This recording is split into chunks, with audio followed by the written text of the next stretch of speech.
మరణాత. ప్రియులారా, ఈ విధముగా మమ్మల్ని ప్రోత్సాహపరుస్తూ పరిచర్యలోను ఈ విధముగా ఇంటర్నెట్ ద్వారా, ఫేస్బుక్ ద్వారా మమ్మలను మా విశ్వాస బైబిల్ మిషన్ సంస్థలను ప్రోత్సహిస్తున్న మీ అందరికీ పేరు పేరున వందనాలు. అనేకులు మాకు ఫోన్ చేసి, అయ్యా, కేవలము దేవుని సువార్త విషయమే కాదు, కొన్ని ముఖ్య పండుగలు, కార్యక్రమాల గురించి కూడా మాకు మీ సందేశాలు కావాలని ప్రోత్సహిస్తున్నారు.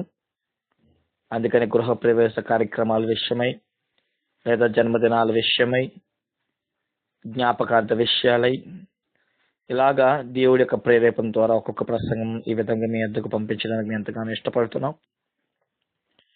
ఈరోజు గృహప్రవేశం నిమిత్తమై కొంచెం వాక్యం చెప్పాలని ఆశపడుతున్నాం. రండి, దేవుని వాక్యాన్ని చదువుకుందాం. ద్వితీయోపదేశ కాండము 28వ అధ్యాయము 11.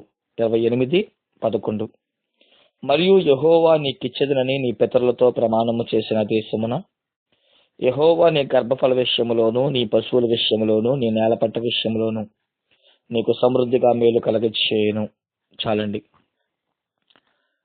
ఈరోజు చాలా మంది దేవుడి మేలును చూస్తున్నాం. దేవుడు మేలు చేశాడు కాబట్టి జాబ్ వచ్చిందండి, దేవుడు మేలు చేశాడు కాబట్టి వివాహం అయిందండి, దేవుడు మేలు చేశాడు కాబట్టి గృహాలు కట్టుకున్నామండి, దేవుడు మేలు చేశాడు కాబట్టి ఆరోగ్యం నిలబడింది, అది చేశాం, ఇది చేశాం, ఇది చేయగలుగుతున్నాం, అది చేయగలుగుతున్నాం అని సెలవిస్తున్నారు. కానీ మీ దేవుడైన యెహోవా మాట మీరు ఇక్కడి నుంచి శ్రద్ధగా విన్నట్లయితే, సామెతల గ్రంథము 1వ అధ్యాయము చివరి మాట ఈ విధంగా సెలవిస్తుంది. సామెతల గ్రంథము 1వ అధ్యాయము 33వ వచనములో, నా ఉపదేశమును అంగీకరించేవాడు సురక్షితముగా నివసించెను, వాడి కీడు వచ్చినను భయము లేక నెమ్మదిగా నిండునని మాట కనబడుతుంది. ప్రియులారా, ఎప్పుడైతే దేవుడి మాటలు నువ్వు శ్రద్ధగా విని ఆయనకు లోబడి, అయ్యా నేను వింటానని తగ్గించుకుంటావో, దేవుడు దీవించడం కనబడుతుంది. ఈ గృహప్రవేశ కార్యక్రమంలో నువ్వు దేవుడికి, దేవుని యొక్క బిడ్డలకు, దేవుని వాక్యానికి సమయం ఇస్తున్న నీవు, ఇది ముగిసిన తరువాత దేవుడు ఆరాధన విషయములో, గృహములో గృహ ప్రార్థన విషయములో కూడా, లేదా ఏక ప్రార్థన, ఒంటరి ప్రార్థన విషయంలో ఎల్లప్పుడూ దేవుని స్తుతించే ఆత్మీయత మన గృహంలో కనబడినప్పుడు దేవుడు దీవించడం మొదలెడతాడు. ఇప్పుడు దాకా చూసిన మేలు కంటే ఇక నుంచి ఆయన నివాస స్థలముగా నీ గృహాల్లో ఆయన చేర్చుకున్నప్పుడు నీకు సమృద్ధిగా మేలు కలుగును అని అంటున్నాడు. సమృద్ధి అయిన మేలు ఎందులో కలుగుతుంది అని అంటే 3 విషయాలను గురించి దేవుడు ఇక్కడ ప్రస్తావించారు. మొట్టమొదటిగా మనం చూసిన వారమైతే, ఇక్కడ దేవుడు అంటున్నాడు కదా, నీ గర్భఫల విషయములోను,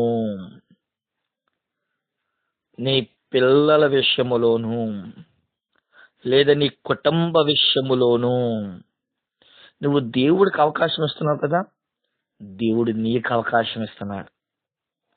కీర్తన 128వ అధ్యాయం 1వ వచనం కాడి నుంచి 5వ వచనం వరకు మీరు చదువుకోండి. యెహోవా యందు భయభక్తులు కలిగిన వారిని దేవుడు ఏ విధంగా దీవించబోతున్నాడో, భర్త ఏ విధంగా ఉంటాడో, భార్య ఏ విధంగా ఉంటుందో, భోజనపు బల్ల చుట్టూ నీ పిల్లలు ఏ విధంగా మారబోతున్నాడో దేవుడు మనతో మాట్లాడుతున్నాడండి. కీర్తన గ్రంథం 112వ అధ్యాయం 2-3 వచనాల్లో దేవుడికి ఎవరైతే భయభక్తులు కలిగి ఉంటారో, దేవుడికి విధేయులై ఉంటారో, వారిని భూమి మీద ఎలా బలవంతులుగా చేయబోతున్నారో, ఎక్కడ వాళ్ళని నిలబెట్టబోతున్నాడో దేవుడు మనతో మాట్లాడుతున్నాడండి. కాబట్టి ప్రియులారా, ద్వితీయోపదేశకాండం 5:29 వచనంలో దేవుడు మీకు ఏ విధంగా క్షేమాన్ని ఇవ్వబోతున్నాడు మనకి వివరిస్తున్నాడు కదా. ఈ మాటలు వింటున్నప్పుడైనా సరే నీవు, నీ కుటుంబం, నీ పిల్లలు, నాది అని అనుకున్న నీ గర్భఫల విషయములు దేవుడు దీవించాలి. ఒక వ్యక్తి అన్నాడంట, నేను డబ్బు సంపాదిస్తున్నాను కానీ నా పిల్లల బ్రతుకులు మార్చలేకపోతున్నానని. నిజమే కదా ప్రియులారా, మన పిల్లలను కనగలము కానీ వాళ్ళ తలరాత్రులు కనలేము కదా. తలరాతలను బ్రతుకులను మార్చే దేవుడు మనకుండగా ఆయన ఎదుట నువ్వు మోకరించి ప్రార్థన చేయగలిగితే ఇక నుంచి ఈ గృహములో నిన్ను నీ కుటుంబాన్ని దేవుడు నీ సంతానమును దీవించును గాక. ఆమేన్. రెండవదిగా మనం చూసిన వారమైతే దేవుడు అంటున్నాడు కదా, నీ పశువుల విషయములో దీవెన కనబడుతుంది అని. బైబిల్ ప్రకారము పశువులు అనంటే ఆస్తికి సాదృశ్యం. ఈరోజు రూపాయి రూపాయి కూడా పెడుతున్న మనము ఆ రూపాయి మన పిల్లలకి ఏమాత్రం నిలబడుతుంది? వాడు ఏ జోదగాడో లేదా వ్యసనానికి బానిస అయినప్పుడు ఆ ఆస్తి అసలు ఉంటుందా? చిల్లిగవ్వ కూడా ఉండట్లేదండి ఈరోజు. తల్లిదండ్రులు ఎంతో కష్టపడి ప్రయాసపడి ఆస్తులు సంపాదిస్తున్నారు, కానీ పిల్లలు ఈ రోజు దాన్ని ఖర్చు పెట్టి దుబారాకి వ్యసనాలు అయిపోయి దిక్కుమాలిన పరిస్థితులకు వస్తారు. తప్పిపోయిన కుమారుడు ఎలాగైతే తన ఆస్తిని అంతా పోగొట్టుకుని ఉంటున్నాడు, ఈ రోజు అలా మన బ్రతుకులు మారుతున్నాయి. దేవుడు ఇవ్వాలి, మన దరిద్రం తీరాలండి. ఈ రోజు దేవుడు అంటున్నాడు, నీవు మోకరించి నా దగ్గర నువ్వు అడుగు నన్ను, నాకు నీ కుటుంబంలో అవకాశం ఇవ్వు, నేను నీ ఆస్తిని దీవించబోతున్నాను. అబ్రహాము ఆస్తిని దేవుడు దీవించాడు, కానీ ఎప్పుడైతే విధేయుడు లేడో, లోతు ఎప్పుడైతే అబ్రహాముకు దూరం అయిపోయాడో, దేవుడికి దూరం అయిపోయాడో, దేవుడి బిడ్డలకు దూరం అయిపోయాడో, అతడు ఆస్తిని ఏ విధంగా కోల్పోయాడో ఆదికాండం 14 అధ్యాయం మనం చూస్తున్నాం కదా ప్రియులారా. ఇప్పుడైనా దేవుడు ఇవ్వాలి, దేవుడు దీవించాలి అని ఆశ కలిగిన వాడివైతే కీర్తన 112:5 ప్రకారము దేవుడు నిన్ను సమృద్ధి ఆస్తివంతులుగా చేయాలని ఆశపడుతుంటే దేవుడికి ఎందుకు నీ గృహంలో నీ ప్రార్థన జీవితంలో అవకాశం ఇవ్వకూడదు? మూడోదిగా దేవుడు నీ భూఫలము అంటున్నాడు. భూమి ఫలము. ఈరోజు చాలా మంది భూములు కష్టపడుతున్నారు కానీ ఫలభరితం లేని జీవితాలు భరిస్తున్నారు. చేతి పని కష్టపడుతున్నారు కానీ చేతి కష్టార్జితం పొందుకోలేకపోతున్నారు. కారణం, గలాతీయులకు రాసిన పత్రిక 6 అధ్యాయం 7 వచనములో, మోసపోకుడి, దేవుడు విక్రయింపబడడు, నువ్వు ఏమి విత్తుతావో అవే కోస్తావు. మనం ఏమి విత్తుతున్నాం ఒకసారి ఆలోచించేయండి. దౌష్టము విత్తువాడు కోపాన్ని శాపాన్ని మోస్తాడని దేవుని వాక్యం సెలవిస్తుంది.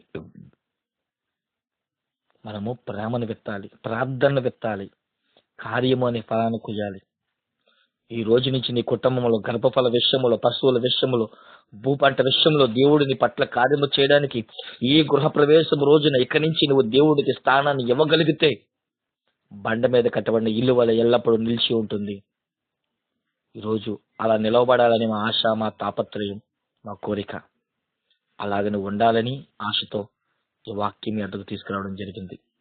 అట్టిదనిత పరిశుద్ధాత్మను మీకు అనుగ్రహించిన కాక. మమ్మల్ని ఈ విధంగా ప్రోత్సహిస్తున్న మీ అందరికీ మా వందన మరణాతలు. మరణాత మరణాత మరణాత.